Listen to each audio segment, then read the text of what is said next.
오늘 하나님 말씀은 에베소서 5장 3절에서 7절입니다. 에베소서 5장 3절에서 7절까지 말씀입니다. 제가 봉독해 드리도록 하겠습니다.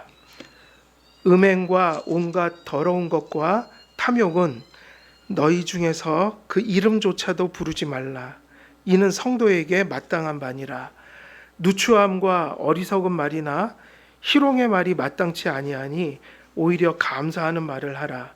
너희도 정녕 이것을 알거니와 음행하는 자나 더러운 자나 탐하는 자 곧 우상숭배자는 다 그리스도와 하나님의 나라에서 기업을 얻지 못하리니 누구든지 헛된 말로 너희를 속이지 못하게 하라. 이로 말미암아 하나님의 진노가 불순종의 아들들에게 임하나니 그러므로 그들과 함께하는 자가 되지 말라. 아멘. 오늘 전할 말씀은 이제 지난 4절 넘어서 이제 5절과 6절로 갑니다. 5절과 6절로 갑니다. 지난 시간에 전했던 말씀의 결론은 결국은 그 음탕한 행위와 음탕한 말들에 관련된 세 가지씩 나누어 놓았던 덕목들. 근데 그것에 대한 반대적인 성도가 가져야 될 태도가 뭐였냐면 그게 감사하는 말을 하라. 그게 감사한다는 것은 사실은 진리에 근거한 생각을 하고 살아가는 거단 말이에요. 진리에 근거한 사고를 할 줄 아는 삶. 그래서 그 안에서 감사가 우리에게 충만하여질 때 이 음행을 사실은 극복한 모습의 삶의 태도가 나타나게 된다. 그래서 감사라는 말도 사실은 하나님 말씀 깨닫고 그것을 경외하고 사모하는 마음으로 간절히 받고 그리고 부족하지만 용서 안에서 그 말씀을 인정하면서 그 말씀을 한 발 한 발 쫓아가는 그 믿음이 없는 삶 속에는 이 감사라는 게 존재할 수가 없는 거예요. 그래서 사실은 감사라는 말은 이 감사에 대한 설교는 무지무지 많이 했던 설교입니다. 목사님들이. 근데 그렇게 가르쳤잖아요. 그냥 뭐든지 감사하세요. 그럼 복을 받습니다. 감사하세요. 복을 받. 초점이 어디에 있는 거예요? 의미를 모르고 그냥 감사하면 맹목적인 감사를 하면 복을 받는다는 거예요. 근데 그 말씀이 아니란 말이에요. 이미 이 감사라는 말 속에는 하나님의 말씀을 듣는 게 전제가 돼 있고 그 하나님의 말씀을 깨닫는 게 전제가 돼 있고 그 말씀을 인정하는 삶이 있는 거예요. 아무리 그 말씀이 힘들고 어려워도 그 말씀이 맞습니다. 제 말이 맞는 게 아니라 누구 말씀이 맞다는 거예요? 하나님 말씀이 맞습니다. 이 믿음이 감사로 간다는 거예요. 그냥 맹목적인 감사가 아니라 하나님이 이미 우리에게 베풀어 주신 은혜가 뭔지를 알고 그리고 그 하나님이 은혜를 베푸신 하나님이 어떤 존재라는 것을 어떻게 알죠? 우리가? 어떻게 알아요? 성경 말씀을 통해서. 그리고 그걸 다 아니까 너무 감사하여서 하나님 부족하지만 우리가 날마다 넘어지지만 주님의 용서를 기대어 제가 주님의 뜻을 사모하며 살겠습니다. 여기까지 가는 삶이 실제할 때 거기서 뭐가 나온다는 거예요? 감사예요. 그럼 그 감사가 뭐냐? 진리에 근거한 삶을 살아간다는 거예요. 진리에 근거한 사고를 한다는 거예요. 내 모든 삶이 역경이든 순경이든 또 하나님 말씀을 쫓아가다가 어려운 일이 있든 좋은 일이 있든 인생은 어차피 어려움이 존재할 수밖에 없는데 그럴 때마다 유혹과 핍박에 외부적으로 너 그렇게 살지 말아라 핍박, 내부적으로는 우리가 아유 힘들다 그냥 좀 편하게 살아볼까 이렇게 살고자 하는 그 유혹, 이게 우리가 계시록 소아시아 7교회 이야기라고요. 그때 성경적인 인식을 가질 수 있는 믿음이 돼야 뭐가 나온다는 얘기예요. 거기서 진리에 근거해서, 진리는 세 가지라고 그랬죠. 하나님이 그런 분이라는 걸 알기 때문에, 하나님이 그런 은혜를 베푸셨다는 걸 알기 때문에, 하나님이 그런 은혜를 베푸셨으니 하나님의 뜻을 쫓아가는 것은 감사한 일이야. 이 결론에 이른 사람들이 욥과 같은 고난을 당할 때 이렇게 고백을 하는 거예요. 주신 자도 하나님이요, 거두신 자도 하나님입니다. 그래서 뭐가 나오냐면 감사가 나온다. 그래서 우리의 감사는 진리 인식에 근거한 감사예요. 맹목적인 감사가 아니라는 거예요. 그거는 우리가 이미 80년, 90년 기복신학에 물든 교회 속에서 수없이 들었던 말씀이에요. 감사하면 복을 받아요. 뭐 웃으면 복을 안 받습니까? 웃으세요. 웃으면 복을 받아요. 근데 그 얘기가 지금 아닌 거죠. 그 정도 수준의 얘기를 하고 있는 것이 아닌 거죠. 진정 은혜를 받길 원한다면 감사하는 삶을 살아야 돼요. 근데 그 감사는 하나님을 알기 때문에 우리가 어떤 상황이 있어도 우리가 하나님을 부정할 수 없다는 얘기예요. 아무리 어려움이 와도 합력하여 선을 이루는 분이 누구라는 걸 인정하는 거예요. 하나님이라는 걸 인정하니까 우리가 쉽사리 함부로 말로나 정서로나 가슴속에 함부로 하나님 앞에 절망하지 않는다는 거예요. 저도 삶을 살면서 꽤나 절망할 만한 일들이 너무 많았어요. 근데 저는 절망 안 한 이유는 하나님이 두려웠기 때문이에요. 근데 그 하나님을 두려워한다는 게 그게 뭐가 두려운 거냐면 부정적인 의미에서 두렵다는 게 아니고 내가 하나님께 은혜를 이미 받았는데 하나님이 그런 분이라는 걸 알았는데 그걸 알면서 불평을 한다는 게 너무 위험한 일이라는 걸 알았기 때문이에요. 그러니까는 하나님 앞에 함부로 좌절하지 못하는 건 하나님을 알아버렸기 때문에 하나님 앞에 함부로 내가 절망스러운 말을 할 수 없다는 얘기예요. 그게 욥의 모습이었다고요. 욥의 아내는 어떻게 했죠? 욥이 그 고난을 받으면서도 하나님을 인정하는 꼴이 너무 보기 싫었던 거예요. 그러니까 뭐라고 그랬어요? 차라리 죽어라. 예, 죽어라. 그러면서 뭐라고 그랬어요? 하나님을 어떻게 해라? 저주하라. 그게 사실은 신앙 없음의 본질인 거예요. 그 성도는 함부로 좌절을 못해요. 왜냐? 무서워서. 뭐가 그렇게 무섭냐면 빚이 무서운 거예요. 하나님께 받은 뭐가 무섭다고요? 빚. 그래서 여러분, 하나님 앞에 죄 안 짓는 것도, 하나님 앞에 열심을 내는 것도 우리가 다 어디서 오는 거냐면 그게 다 어디서 오는 거예요? 하나님 두려워서 그래요. 근데 이게 불신자는 지옥 갈까 봐, 또 내가 하나님 앞에 이렇게 안 하면 또 많은 걸 잃을까 봐, 이런 얄팍한 심리가 아니라 뭐가 두렵냐면요, 내가 이미 이렇게 큰 은혜를 받고도 하나님을 원망하면 이게 이제 그렇게 가는 거예요. 이게 진짜 벌 받을 일이지. 무슨 얘기인지 이해가 되시죠? 뭐가 무서운 거예요? 은혜를 인식하고 있는 그게 무서운 거예요. 그게 무슨 얘기냐? 하나님 아들이 십자가에 이미 나 때문에 못 박혀 죽으셨지. 그 피를 나를 구원하시려고 그 고난 당하면서 다 흘리셨지.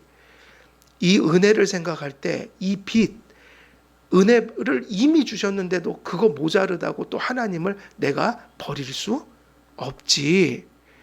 그래서 교부 중에 한 사람이 순교를 당할 때 네가 예수를 부인하고 죽어라, 아니 예수를 부인하고 살아라 회유를 했다고요. 예수를 버리라고. 그럼 살려주겠다고. 그러니까 뭐라고 얘기했다고 그랬어요? 그가 70인가 80인가 살았는데 이렇게 얘기했어요. 주님은 80년 동안, 80생애 동안 나를 해롭게 한 적이 한 번도 없는데, 달리 표현하면 주님은 내게 주신 게 은혜밖에 없는데 내가 차라리 죽는 게 맞지요. 나를 한 번도 나에게 해를 끼치지 않은 그 선하신 하나님께 80년 동안 내게 은혜를 베풀어 주신 하나님을 나에게 배반하라고요? 그거는 있을 수가 없는 일입니다. 그렇게 하는 행위 자체가 두려운 거예요. 그래서 마지막 때 순교가 일어나든 뭐가 일어나든 끝까지 순교하는 사람은 이를 악물고 죽겠다고 하는 사람이 아니에요. 무엇을 그의 인생 속에서 확정한 사람들이에요? 은혜요. 하나님이 내게 베풀어 주신 은혜가 무엇인지를 분명하게 말씀과 성령으로 인식한 적이 있는 사람들이 누굴 배반하지 않는 거예요? 하나님이요. 그래서 열심이라는 것이요, 악으로, 세상이 말하는 깡으로 하는 게 아니에요. 무엇으로 은혜를, 우리가 무엇으로 봉사하고 무엇으로 헌신하고 무엇으로 하나님 때문에 목숨도 버릴 수 있는 거예요? 그거는 은혜 때문이어야 돼요. 그래서 하이델베르그 신앙고백서는 우리가 선행을 하는 유일한 동기가 있다. 공로를 쌓는 게 아니다. 지옥 안 가려고 크리스찬은 선행하는 게 아니에요. 그래서 크리스찬의 선행은 내가 잘 될 때는 헌신하고 내가 힘들 때는 안 하고 이런 게 아니단 말이에요. 뭐가 헌신이죠? 하나님의 은혜를 인식해서 그게 감사해서 하나님, 주께 받은 은혜에 대한 감사를 제가 어떤 식으로 표현해야 될까요? 하다가 나오는 이런저런 모양이 뭐인 거예요? 그게 감사다. 그게 크리스찬의 뭐죠? 선행. 크리스찬의 선행은 오직 은혜의식에서 나오는 거라고요. 그래서 크리스찬의 선행은 노예적이지 않아요. 질질 끌려다니면서 하기 싫은 거 억지로 하는 듯한 그게 예배도 아니고 봉사도 아니에요. 하이델베르그 신앙고백서가 성경이 가르치는 그 모든 선행은 감사의 이런저런 모습일 뿐이다. 그래서 기쁨이죠. 순교를 해도 뭐로 하는 거예요? 억지로 하면 순교가 아니에요. 그게 기쁨으로 순교해야죠. 은혜의식 속에서. 은혜의식 속에서. 그래서 여러분, 환경이 좋아지면 신앙생활 잘할게요. 이거는 있을 수가 없는 얘기예요. 환경이 좋아져서 신앙생활을 잘하는 게 아니라 예수를 믿기 때문에 신앙생활을 잘해야 되는 거예요. 그게 다 거짓말이라고요. 환경을 좋게 만들어주시면 제가 예수님 잘 예배드리고 예수님께 잘 섬기면서 살겠습니다. 환경이 좋아지면 신앙생활 잘 할 것 같아요? 그러면 환경이 어려워지면 신앙생활 안 해도 됩니까? 맞아요? 틀려요? 아니에요. 환경이 좋든 환경이 나쁘든 우리가 그 사람 속에 열매를 맺는 건 오직 예수께서 베푸신 은혜에 대한 뭐 때문이라고요? 감사요. 그래서 여러분이 자유해야 합니다. 노예적인 믿음으로는 작은 것 하나 감당할 수가 없어요. 감사여야 해요. 진리 인식, 진리 의식, 진리에 대한 확신, 그 진리가 내 안에서 실제할 때 그 생명을 체험하고 경험하고 확신하는 자들이 감사해서 행하는 것이 선행이다. 그럼 반대로 지금 오늘 우리가 지난 시간까지 전했던 말씀은 똑같은 말씀인 거예요. 죄를 어떻게 이기죠? 죄를 무엇으로 이기죠? 하나님이 베푸신 은혜에 대한 감사가 넘쳐야 죄의 유혹이 와도 커트를 할 수가 있어요. 그래서 하나님이 내게 이렇게 큰 사랑을 베푸셨지, 이렇게 큰 은혜를 베푸셨지, 이 인식으로부터 다시 말하면 이걸 뭐라고 하냐면 진리, 이걸 진리라고 합니다. 이것이 없이는 아무것도 할 수가 없습니다. 그래서 하나님의 진리와 복음 그리고 말씀을 가슴속에 분명히 깨달아야 돼요. 그것이 없이는 선행도 할 수 없을 뿐더러 죄도 이길 수가 없어요. 그것 외에 다른 것에 내가 살아가는 동력을 만약에 설정한다면 그건 절대로 성공할 수가 없어요. 그것 외에 다른 것을 하나님이 주신다면, 뭐 나에게 이런 걸 베푸신다면, 내가 이런 걸 소유한다면 내가 열심히 할 수 있겠죠. 천만의 말씀인 거예요. 절대로 안 돼요. 그래서 환경이라는 거는요, 제가 볼 땐 그래요. 죽을 때까지 해결되지 않을 수도 있는 게 있나요, 없나요? 있어요. 우리의 환경적인 어려움들 있잖아요. 이런저런 거, 경제적인 걸 수도 있고, 관계적인 걸 수도 있고, 뭐 집안 문제일 수도 있고, 이런데 이런 것들이 우리 삶에는 끊임없이 이런 문제들이 일어나요. 근데 우리는 기도해야 돼요, 안 해야 돼요? 기도해야죠. 근데 구원 빼놓고는, 특별 은총 빼놓고는 나머지는요, 해결이 될 수도 있고 안 될 수도 있어요, 없어요? 그래서 그거를 부인 못하게 만들려고요, 사도 바울에게 중요한 걸 가르쳐 주셨다고요. 사도 바울에게 무슨 얘기 하셨죠? 사단의 가시가 그를 괴롭혀서 그 믿음 좋은, 그 인내심 많은 사도 바울도 견딜 수가 없어서 하나님, 이 사단의 가시를 제에게서 좀 치워주십시오. 하나님의 답은 뭐였죠? 내 은혜가 내게 족하다. 그 얘기는 뭐냐면, 그것은 사실은 하나님의 뜻대로 온 고난이다. 네가 교만해질까 봐. 그러니까 그거는 정말 하나님이 사도 바울을 배려하셔갖고, 사도 바울이 건강을 갖는 것도 중요하지만 그가 타락해서 지옥 갈까 봐 그가 교만해지지 않도록 사단의 가시를 줘서, 그것만은 내가 해결해 줄 수가 없어. 사실은 그걸 너에게 그렇게 준 것은 나야. 그거는 해결될 수가 없단다. 오히려 너의 영적 건강을 위해서 네가 그것을 받아들이고 가야 돼. 그러니까 아이들에게도 줄 수 있는 게 있고 줄 수 없는 게 있듯이, 하나님이 우리에겐 너무 많은 걸 주시지만 때로는 그것이 해결 안 되는 일도 있는 거예요. 일생 동안 그것이 해결 안 될 수 있다고요. 그것이 무엇인지는 우리가 알 수가 없어요. 그래서 구원 빼놓고는 누구 안에서 구하는 거예요? 주님 뜻 안에서. 그래서 그런 사고를 가진 사람들은 절대로 신앙할 수가 없다고요. 환경적인 것이 내가 하나님을 믿는 이유가 되면, 왜냐, 우리의 환경 속에는 일생 안고 가야 되는 것도 존재한단 말이에요. 그래서 어떤 분들은요, 믿음이 없어서 불구가 되는 게 아니라 그분들이 너무 잘 믿어도 평생 팔 한 짝이 없이 사는 성도의 삶도 존재해야 하네요. 그래서 하나님이 팔을 걷어가시면, 그때는 걷어가시기 전까지는 그 팔을 고치려고 노력하지만 걷어가시고 나신 뒤에는 주신 자도 하나님이요 거두신 자도 하나님이니 하나님이 영광 받으옵소서. 그러고 또 살잖아요. 그럼 하나님이 팔 대신 더 좋은 걸 주셔요. 사도 바울에게 사단의 가시를 주셨지만 그 사단의 가시 때문에 사도 바울은 겸손할 수가 있었다고요. 영적인 건강을 유지할 수가 있었어요.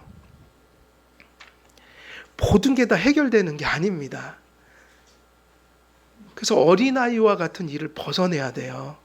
환경이 좋으면 열심을 내고, 환경이 나빠지면 모든 걸 다 하나님을 저버리는 이런 삶은 신앙의 삶이 아닌 거예요.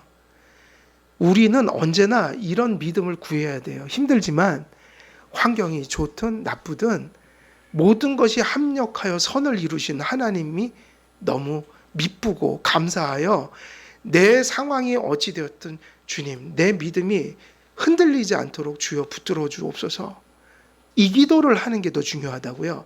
환경을 바꾸는 것보다 그게 먼저 지켜야 될 마음인 거예요. 이것이 없이는 감사를 드릴 수가 없어요. 그래서 제가 초반에 그 얘기를 한 거예요. 감사하면 복 받습니다. 맹목적으로 감사하면 복 받습니다. 이 귀가 뚫어지도록 들은 이 얘기가 정말 중요한 게 결여되어 있다고요.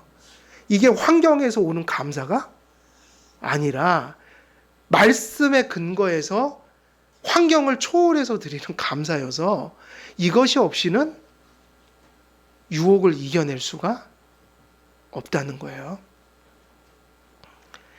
그래서 여기까지가 우리가 지난 시간에 이제 그런 덕목을 얘기했다면, 이것이 3절까지 말씀이 얼마나 중요하면 이제 어디 말씀으로 갑니까? 5절과 6절로 가는데, 사도 바울이 성령의 영감을 받아 이제 그리스도인의 새 생활, 이 새 생명, 이것이 어디로부터 왔다고 그랬어요? 도덕이 아니라고 그랬죠?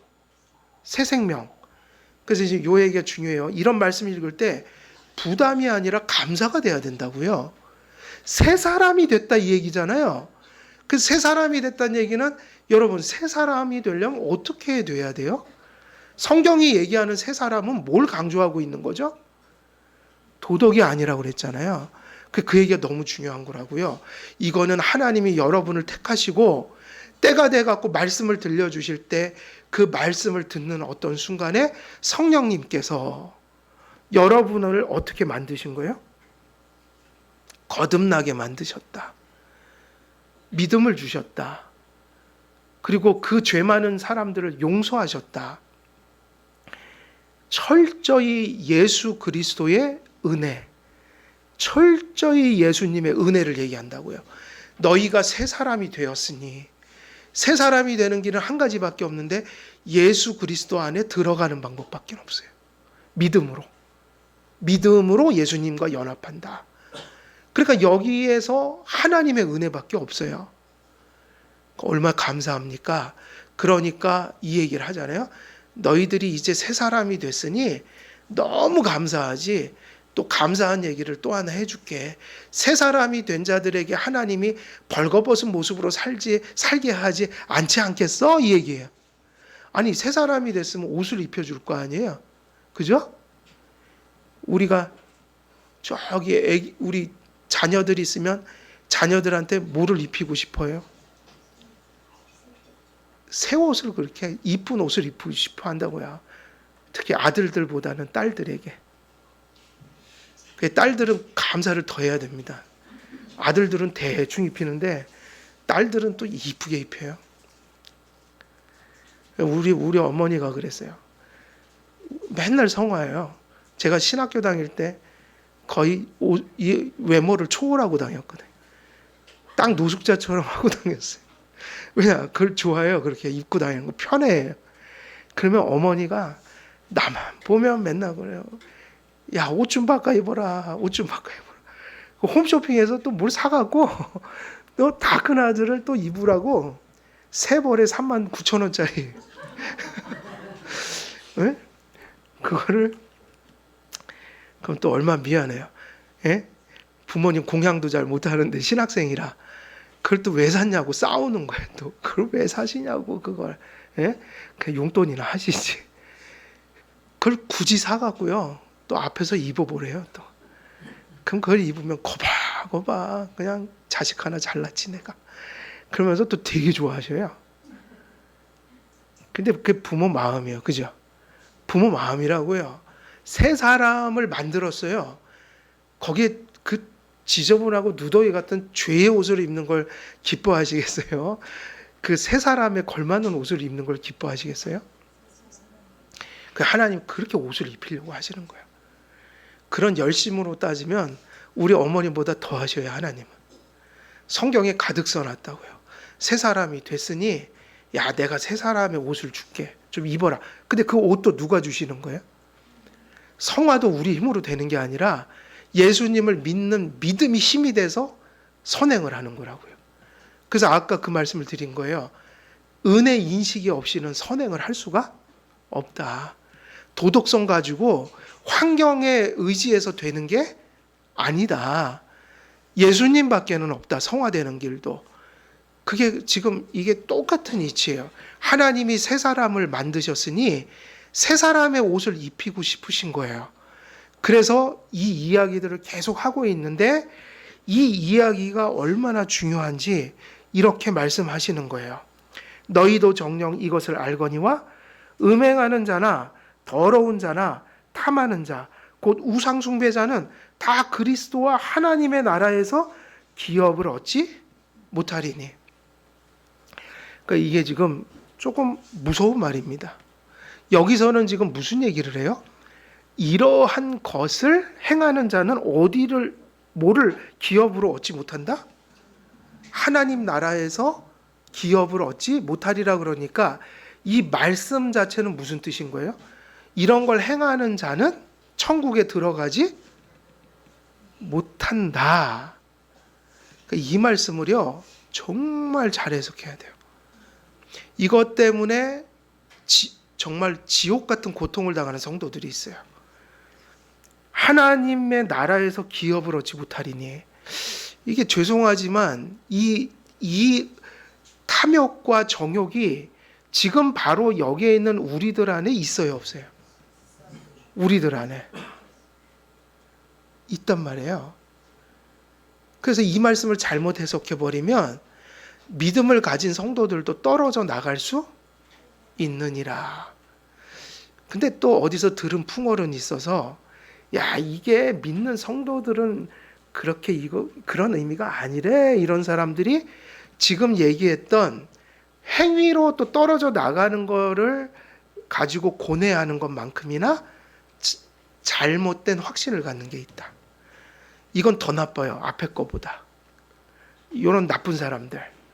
야, 이거 크리스찬들에게 하는 얘기는 아니야. 이렇게 얘기를 하면서, 그래서 사람이 믿음으로 은혜로 구원을 받으니까 무슨 짓거리를 해도 어디 간다는 얘기예요? 그러니까 막 살아도 돼.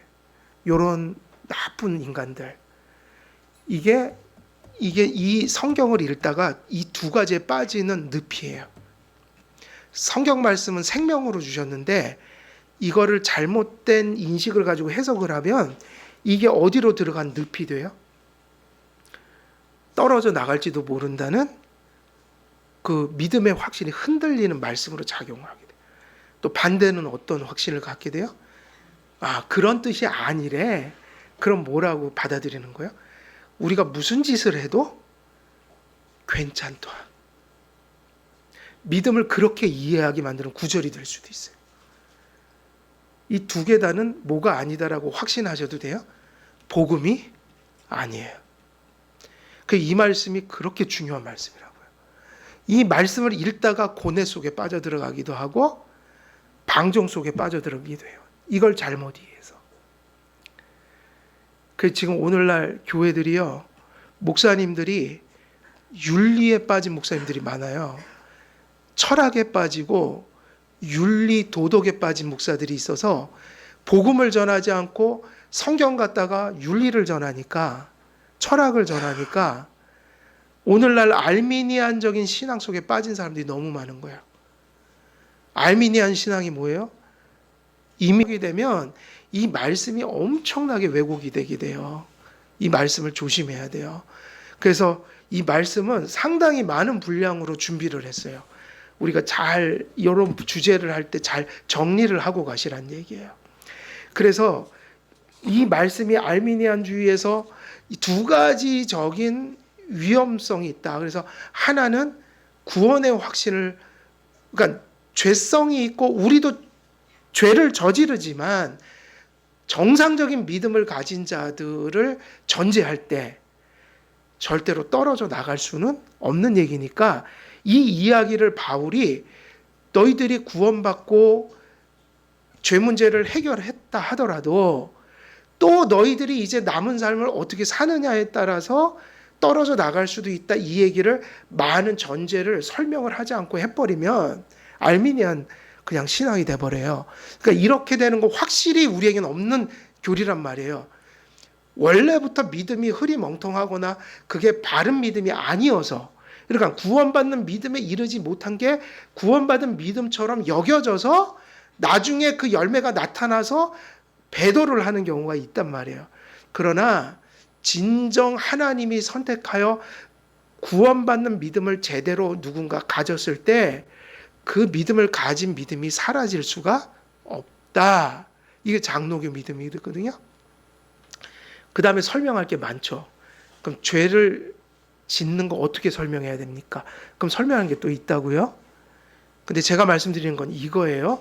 정상적인 믿음과 정상적인 성화의 삶을 인정하고 사는 사람들이 구원을 받았는데 확실한 구원을 받고 떨어져 나갈 수 있느냐라고 물으면 그거는 없다. 이 얘기를 하는 거니까 우리가 얘기하는 건 정상적인 믿음, 구원에 이르는 믿음이 확실한 사람들 얘기를 하는 거라고요. 그래서 이거는 분명히 붙들어야 되는 게 맞고요.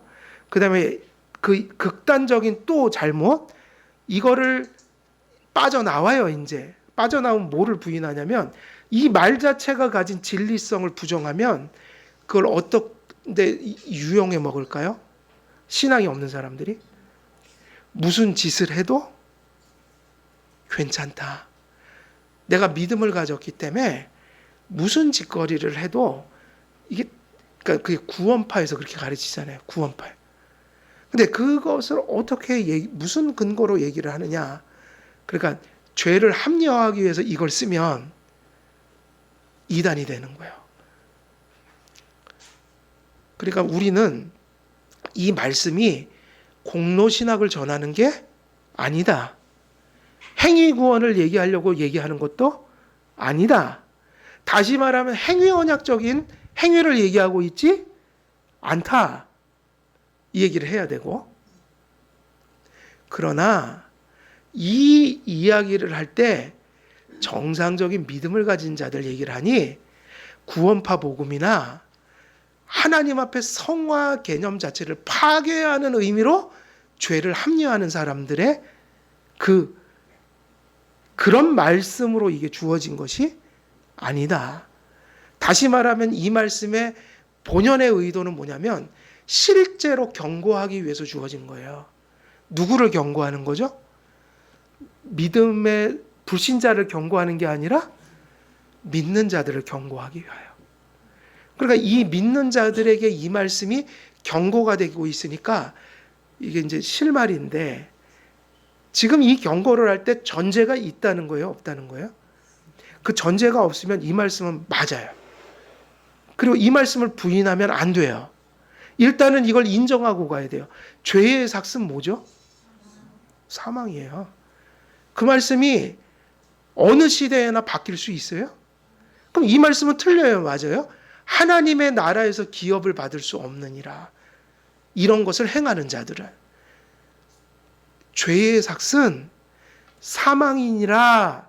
이 말씀은 바뀔 수가 없는 얘기라서 실제로 죄의 삭은 뭐예요? 사망이에요. 이걸 인정해야 된다고요. 근데 이 말씀이 어디에도 있어요? 죄의 삭은 사망이라는 말을 어디에 기록해 놓으셨죠? 로마서에. 근데 그 얘기를 하는 그 흐름하고 같은 맥락에서 하고 있다고요. 죄의 삭은 사망이니라 이 얘기를 할 때 사도 바울이 행위구원을 얘기하려고 얘기하는 거예요? 예수 믿고 구원받으라고 얘기하고 있는 거예요. 근데 예수 믿고 구원받으려면요, 이것부터 인정해야 돼요. 죄의 삭은 사망이니라. 그래서 구원파가 잘못됐다고요. 지금 우리에게도요, 원래는 죄의 삭은 사망이라는 것은 흔들릴 수 없는 진리예요. 예수 믿었다고 해서 죄를 함부로 여기면 돼요, 안 돼요? 그리고 실제로 이게 아이러니하지만 구원을 못 받은 자는요, 절대로 죄를 하나님의 눈으로 보지 못해요. 그래서 실상은 죄인들은 하나님을 두려워하지 않아요. 누가 하나님을 두려워하던가요? 하나님을 믿고 구원받은 사람이 하나님 의식이기 때문에 하나님을 진짜 두려워하는 건 사실은 불신자가 아니라 하나님 믿는 사람들이에요. 하나님을 안 믿는 사람이 두려워하는 건 죄를 두려워하는 게 아니에요. 그걸 두려워하죠. 죄를 지은 건 알니까 죄를 두려워하는 게 아니라 잃을 거를 두려워하는 거예요. 죄 지면 이거 잃어버리면 어떡할까? 하나님이란 분이 계신지 안 계신지는 모르지만 그래도 양심이 있어갖고 내가 이렇게 하면 어디서 천벌이 내릴 거 아닐까? 그러면 죄를 두려워하면 회개를 할 텐데 죄를 두려워하는 게 아니라 잃을 거를 두려워하는 거라고요. 하나님 앞에 잘못한 걸 뉘우치지 않고요. 지옥 가면 엄청 뜨거울 텐데 철저히 이기적이고 자기애적인 그 고통을 호소하는 거예요.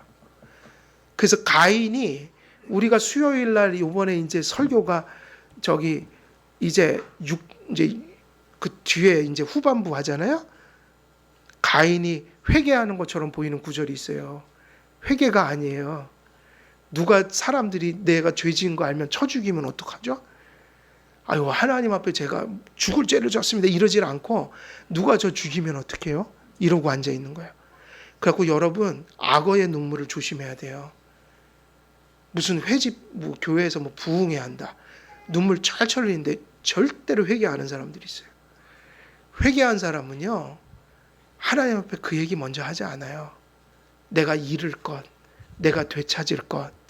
그게 아니라 그냥 죄의 삭은 뭐예요? 이걸 두려워하는 거라고요. 근데 이거는요. 그냥 이 말 자체는 틀린 거예요. 아니에요? 맞는 거라고요. 그래서 칼빈이 이 말씀을 주석할 때 이렇게 얘기했어요. 이것은 성도들이 죄를 지면은 구원을 잃어버린다는 얘기를 하는 게 아니라 죄 자체를 얘기하고 있다. 죄 자체의 본질을 한번 드러내주고 계신다.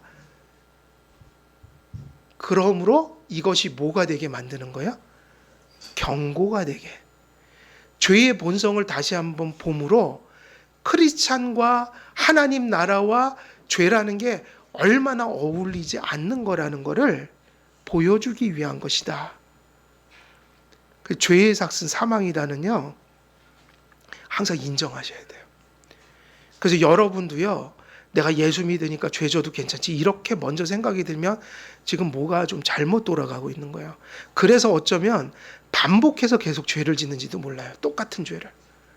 이렇게 가야지 사고가 맞거든요. 그냥 그거는 주님이 용서를 해주시든 안 해주든 크리스찬이 그걸 더 많이 봐야 돼요. 죄의 삭은 뭐다라는 게 진리예요? 사망이다. 그러면 불신자는 그걸 절대로 못 보잖아요. 그러니까 우리도 알죠.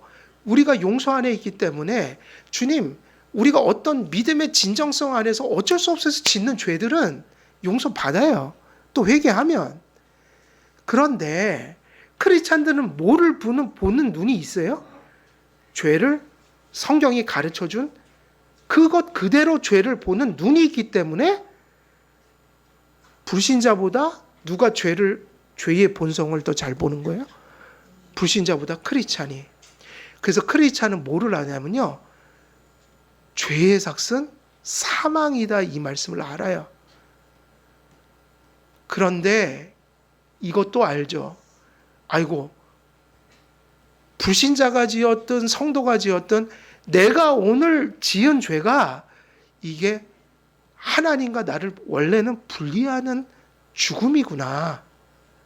그럼 여러분 물을게요. 여러분들이 오늘도 신앙생활 바르게 하지 않고 하나님 말씀을 함부로 여겨서 죄를 졌어요. 그러면 그 죄는 무슨 죄죠 도대체? 여러분이 짓는 죄는 살죄고 불신자가 짓는 죄는 죽을 죄입니까? 그게 느껴져야 돼요. 아, 오늘 내가 지은 죄는 죽을 죄를 졌구나.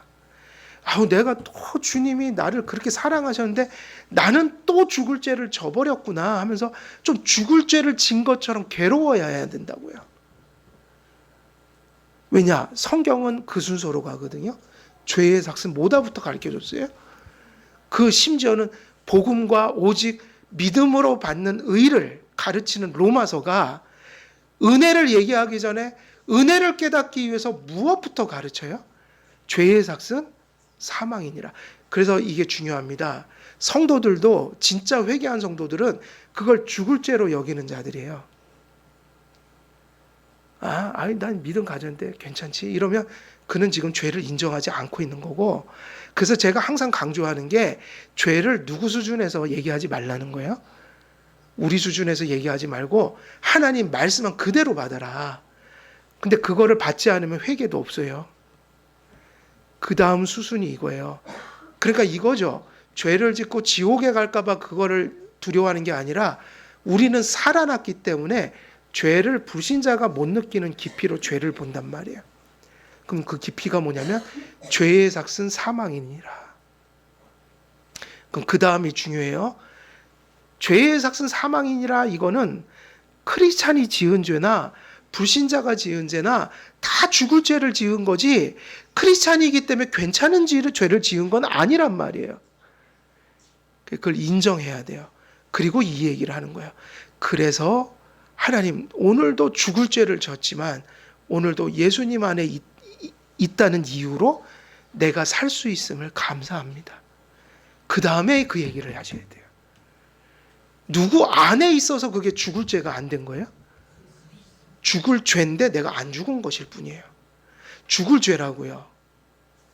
안 죽은 거는 죄가 작아서가 아니라 오늘도 주께서 그 예수를 믿으면서도 배은망덕하게 죄 짓는 그 그리스도인을 오늘도 용서하는 용서가 함께 하셔서 용서를 받은 것이니, 그 용서를 받을 때도요, 죄의 삭은 사망이라는 걸 아는 자들은 지옥 갈까봐 그런 게 아니라 그 사람이 살아있기 때문에 괴로워하는 거라고요.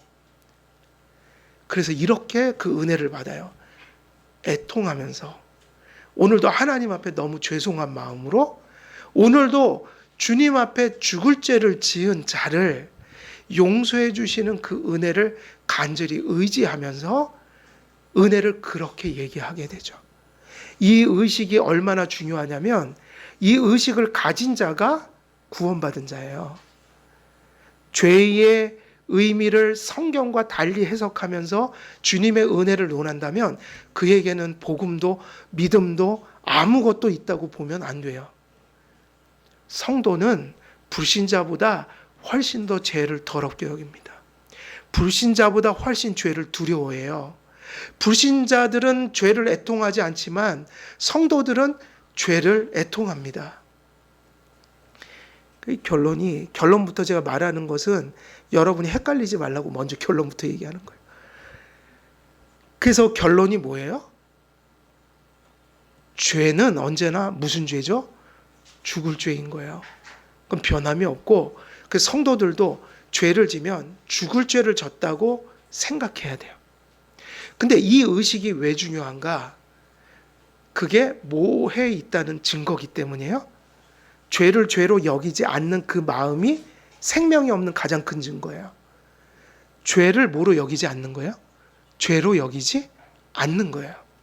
그래서 뭐 음행하는 자나 더러운 것을 말하는 자나 뭐 이 얘기를 지금 탐욕을 얘기하는 자나 이 얘기를 하는 게 지금 크리스찬들에게 뭐를 계속 얘기하고 있어요? 죄를요. 왜냐? 살았으니까요. 죄의 삭은 사망이니라를 이해할 수 있는 사람은 크리스찬밖에는 없어요. 그래서 절대로요, 크리스찬은 죄를 가벼이 여기지 않습니다. 그 성경을 진지하게 보셔야 돼요. 함부로 보고 함부로 내 수준으로 낮추고 우리가 살기 힘들다고 해서 성경을 변개하면 안 돼요. 언제나 죄를 하나님의 기준에서 봐야 돼요. 그래서 그걸 다 인정하고 아파할 것을 아파하면서, 아파할 땐 그렇게 아파하는 게 맞아요. 하나님, 죽을 죄를 졌네요. 오늘도 하나님은 나를 살려주셨는데 죽을 죄를 제가 졌네요. 내가 오늘 무슨 정신으로 또 이랬는지 모르겠네요. 하나님은 그렇게 은혜를 베풀어 주는데 하나님, 저는 왜 이렇게 사는 것이죠? 하나님, 너무 죄송하고 죄송합니다. 죄를 뭐로 여겨야 돼요? 죽을 죄로. 그리고 이렇게 얘기를 해야 돼요. 그러나 하나님, 오늘도 죽을 죄를 지은 건 맞지만 오늘도 살 길은 주님밖에 없어서 또 주님을 의지합니다. 주님의 그 용서하시는 은혜가 함께 있어서 제가 오늘도 주 앞에 또 회개합니다. 죄를 죄로 알고 하는 게 회개지, 죄를 죄로 여기지 않으면서 하는 회개는 다 거짓말이라고요. 그래서 성경에 그랬죠. 죄 없다 하면 누구를 속이는 것이다. 속이지 말라고요. 죄는요, 죽이는 것이지 살리는 게 아니에요. 근데 그걸 어떻게 받으라고요? 그 죽을 죄 자체, 근데 우리는 누구 안에 있다는 걸 또 기억해야 돼요. 누구 안에? 예수 그리스도 안에. 그래서 성도들은 좌절하지 않고 또 그 용서를 의지해서 나가는 거라고요.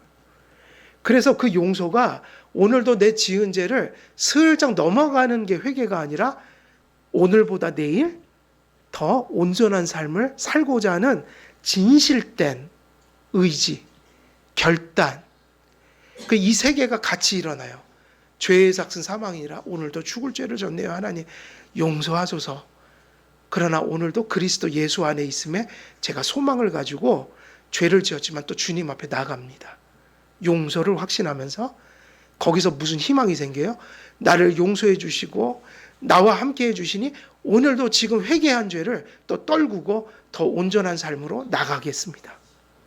이런 죄인을 용서해 주시니 너무 감사해서 더 열심히 살겠습니다. 하나님, 이게 회개의 온전한 결론이에요. 그러니까 오늘 이 말씀은 원리적으로 따지면 칼빈이 얘기한 것처럼 지금 크리스찬에게 미치는 죄의 결과가 아니라 뭐를 얘기하는 거예요?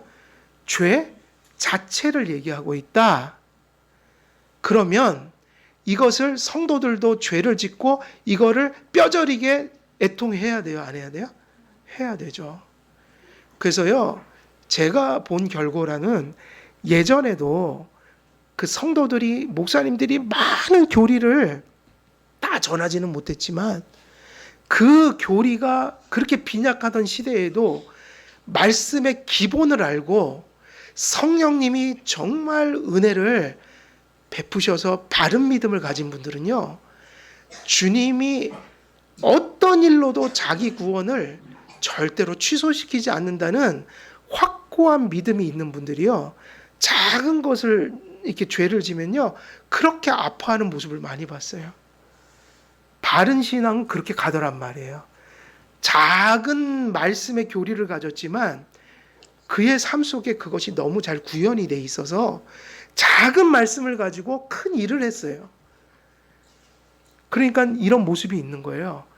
누가 목에 칼에 들이대도 구원은 하나님이 하시는 거야. 내 의지가 아니야. 하나님이 나를 선택해 주셔서 되는 거야.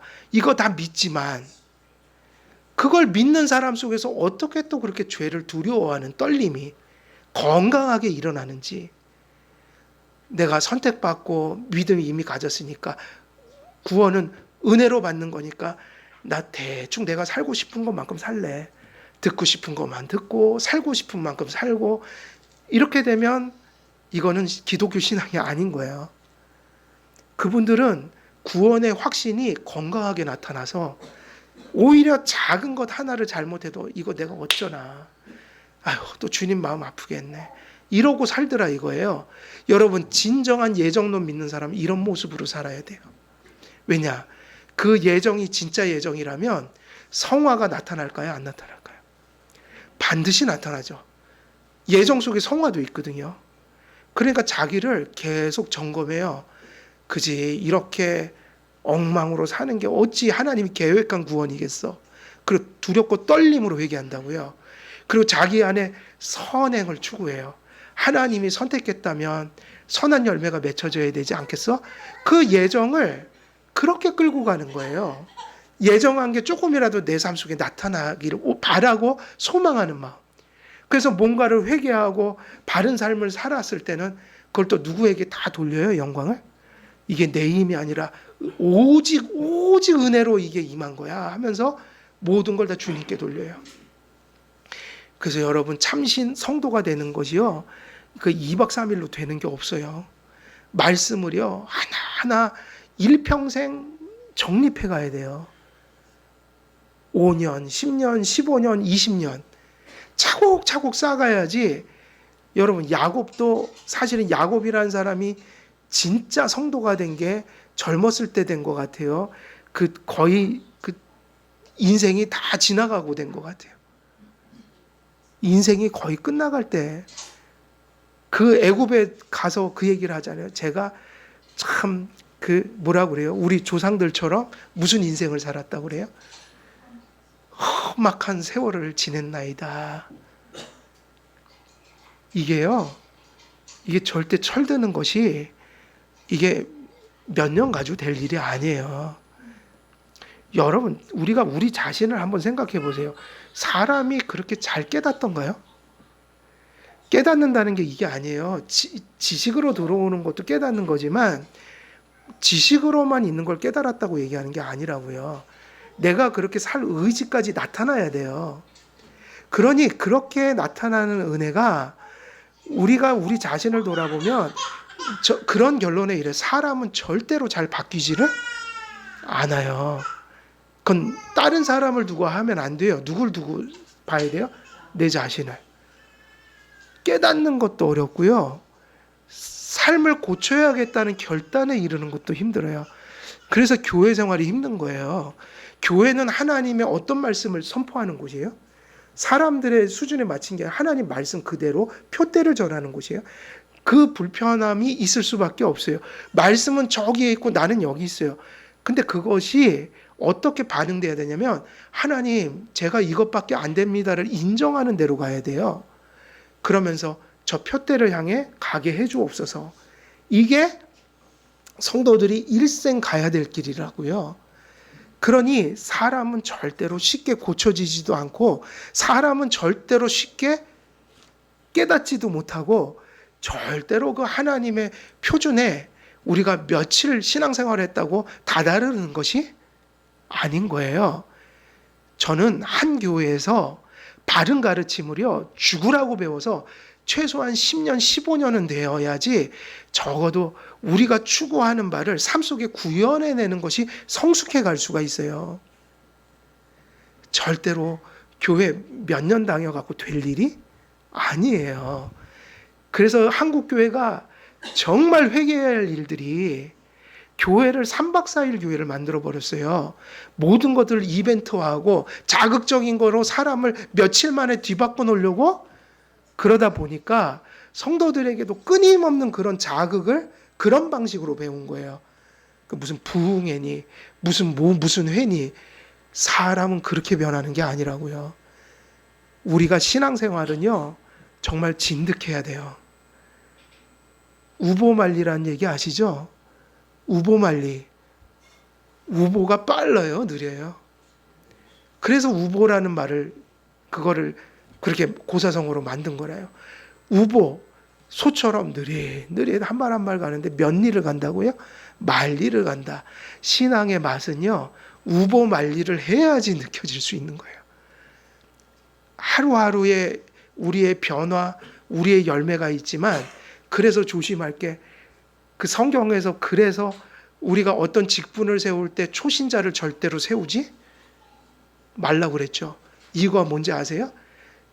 이런 삶에서 이런 삶으로 극적으로 넘어왔으니 자기가 얼마나 대단한 사람이라고 여기겠어요. 이해가 되세요? 우리가 변화를 느끼는 게 그게 전부가 아니라고요. 그건 시작이란 말이에요.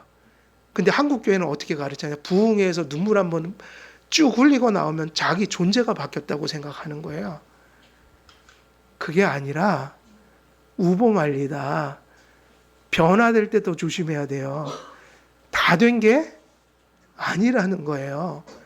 성도의 진정한 지혜는 내가 언제까지 가야 된다는 생각으로 신앙생활 해야 돼요? 죽을 때까지. 죽을 때까지는요, 안심하면 안 돼요. 그래서 성경에 그랬죠. 너희가 선줄로 생각하느냐? 두려워하라. 뭘 두려워해요? 넘어질까? 두려워하라. 다윗은요, 후반기에 쓰러졌어요. 신앙 후반기에. 정신 차려야 합니다. 신앙은요, 항상 오늘을 살아가는 거예요. 오늘 또 자라가고, 어제 자란 건 잊어버리고, 또 언제 자라가요? 오늘 자라가고, 또 그게 내일이 되면 어제 자라갔던 건 어떻게 해야 돼요? 또 잊어버리고. 항상 우리에겐 결핍이 있다. 항상 자라가야 된다. 어디까지? 표대가 멀었기 때문에 항상 겸손한 신앙이 아니면 신앙의 성장을 기대할 수가 없다. 그래서 모두 절망하지 마시란 얘기예요. 내가 항상 신앙이 부족하다고 느끼는 거를 절망해서도 안 돼요. 부족한 게 당연하니까요. 그러니까 부족한 거를 좌절하는데 생각하면 그것도 불신앙이라고요. 부족한 게 당연하고 오늘 자랐어도 내일 또 필요한 게 있으니 하루하루 겸손하게 주님을 의지해서 자라가자. 근데 뭐가 있어야 돼요? 맨날 그 자리가 아니라 뭐죠? 자라감이 있어야 돼요. 근데 그 자라감을 어떻게 받아들이라는 거예요? 겸손하게. 그래서 우리 신앙의 목표는 죽을 때까지입니다. 어디서 어디까지요? 저 유아 세례 받은 아이들은 요람에서 무덤까지. 그게 참신앙인이에요. 오늘 제가 결론적인 얘기부터 했는데 이게 정말 할 얘기가 너무 많아요. 오늘 우리가 이런 죄를 짓는 실제가 있는 자들로서 오늘도 부족한데 하나님이 이런 죄를 짓는 자들은 하나님 나라에서 기업을 얻지 못하리라 이렇게 얘기하실 때 이 이야기가 제가 결론적인 얘기를 던졌지만 되게 많은 전제들을 가지고 봐야 이것이 구원의 확신이 흔들리는 알미니안 신앙으로 가지 않거나 또 어디로 가지 않아야 돼요? 이렇게 살려고 하다가 이게 공로신학일 때 넘어져 버릴 때 인간은 어차피 못 지키지 이걸. 그럼 이제 어떤 신앙으로 가냐면 어차피 인생은 다 죄 짓고 사는 거야. 이런 생각에 빠져들면 안 된다. 그럼 이 말씀은 뭐로 줬다는 거예요? 경고로 주셨다. 이 말씀이 성도들이 다시 한번 선을 추구하는데 하나의 좋은 건강한 경고가 되도록 주셨다. 그래서 이 말씀은 많은 전제를 가지고 죄의 삭은 사망이니라를 받아들여야 한다. 그게 이제 결론으로 가는 것인데 이게 정말 할 얘기가 너무너무 많아서 천천히 가야 될 것 같아요. 그래서 오늘은 결론만 얘기했습니다. 이 결론은 뭐죠? 죄의 삭은 사망이다. 이거 진리입니까? 아닙니까? 성도들도 받아들여야 돼요? 안 받아들여야 돼요? 받아들입니다. 그러나 여러분이 누구 안에 있기 때문에 이 원리가 우리에게 그냥 직접 적용되지 않는 거예요. 그리스도 안에 있기 때문에. 그래서 이 엄중한 말씀을 그리스도께 나아가는 말씀으로 전제로 삼아야 되는 거예요. 그래서 성도들도 오늘도 내가 사실은 이 죽을 죄를 졌네. 이렇게 나쁜 죄를 졌네. 그러나 그리스도 안에 있으니 희망이 있다. 또다시 용서받고 새로운 삶으로 나아갈 수 있는 길이 있다. 그게 누구예요? 길이요 진리요 생명이신 그리스도시다. 이 말씀이 그렇게 작용해 가야 된다. 그러니까 그 말씀의 실제가 있는 거잖아요. 그럼에도 그게 우리를 버리는 말씀이 아니어야 되는 것이고 오히려 은혜로 우리를 채찍질해가는 말씀이 되어야 된다. 실제로 경고로 들려줘야 한다. 근데 불신자하고 다른 의미로 들려져야 한다. 이게 오늘 결론이에요. 다음 주에 계속 설명을 좀 하고 오늘은 여기까지만 말씀을 전하도록 하겠습니다. 우리 한길교회 성도님들 이 중요한 죄의식과 은혜의식이 성경과 바른 교리 안에 잘 정립되어서 이러한 성경에 하나님께서 선하게 주신 경고들이 우리가 더욱더 은혜로 나가고 더욱더 선한 삶으로 나가는 선한 은혜의 수단이 되시기를 우리 주 예수 그리스도의 이름으로 간절히 축원드립니다. 살아계신 하나님 아버지, 오늘도 말씀을 전하였습니다. 전한 말씀들이 심령 속에 주님의 의도대로 잘 깨달아져 갈 수 있도록 선히 인도해 주시고 성령님께서 선한 길로 지도하여 주시옵소서.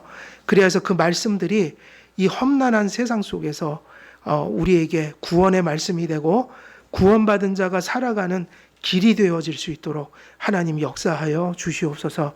감사드리오며 우리 주 예수 그리스도의 이름으로 기도드리옵나이다. 아멘. 오늘은 제가